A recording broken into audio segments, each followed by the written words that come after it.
5 yıl sonra Suriye'de daha önce Irak'ta olan gibi tekrar bir Halepçe yaşandı. Zalim Esed'in kullandığı kimyasal neticesinde çoğu çocuk olmak üzere 3000'e yakın insan katledildi, şehit edildi.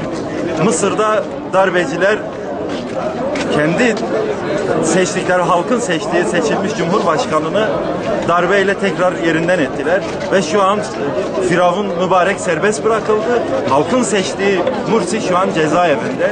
Biz şunu da çok iyi gördük. Dünya Müslümanları artık bunu da çok iyi manada kavramaya, anlamaya başladı. 11 Eylül saldırıları olduğu zaman dünyayı ayağa kaldıran Amerika, Avrupa şu an Mısır'da binlerce Müslüman katlediliyor. Suriye'de sarin gazıyla binlerce Müslüman katlediliyor ve dünyadan hiçbir ses yok. Bu ciddi manada Müslümanları rahatsız etmekte, huzursuz etmekte. Yalnız şunu da çok iyi görüyoruz.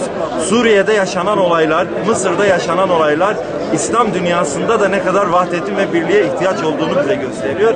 Sabah namazları hürmetine, günlerdir yapılan dualar ve direnişler hürmetine ihvanın mücadelesini zaferle neticelendir ya Rabbi. Bu direniş esnasında sabah namazını kılarken hunharca katledilenler, Nağda'da şehit edilen biller, kuşatılan Fetih Camii'ndeki direnişçiler ve Suriye'de fecir vaktinde kimyasalla vurulan binlerce şehitler hürmetine bize ve onlara Nasır isminle nusret ihsan eyle ya Rabbi. Adımlarına sebat ver, yüreklerine cesaret ver, bakışlarına feraset ver Allah'ım.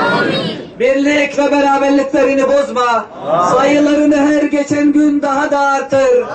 Şu ana kadar hakkı ve batılı seçemeyip tarafsız kalanlara, suskun kalanlara veya Müslümanların karşısına dikilenlere de şuur ve feraset nasip eyle Allah'ım.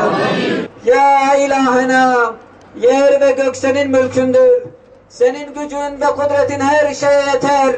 Sen Rahimsin, sen Rahmansın, sen Kahharsın, sen Züntikamsın. Sen mümin ve Müslüm halkın yegane sahibisin. Sen bu İslam düşmanlarını, hainleri ve despotları kahru perişan eyle ya Rabbi.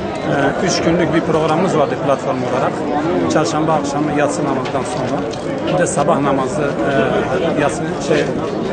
vitir namazını kıldık sabah namazı. Şu anda cuma çıkışından sonra bir duamız vardı. Onu da yaptık. Kadını, erkeğiyle, çoluk çocuğuyla hepsi katılım yapmıştı. Allah hepsinden razı olsun bu etkinliğe destek verenlerden dolayı. Tabii şunu unutmayalım ki Allah-u Teala diyor ya, her karanlıktan bir aydınlık doğar, her şerden bir hayır çıkar. Elhamdülillah biz bugün görüyoruz. Yani Suriye'de, Mısır'da veya Afrika'nın birçok yerlerinde bu İslam düşmanları Müslümanlarla uğraştıkça Müslümanlarda bir vahdet oluşuyor. Bu elhamdülillah çok şükür görüyorsunuz.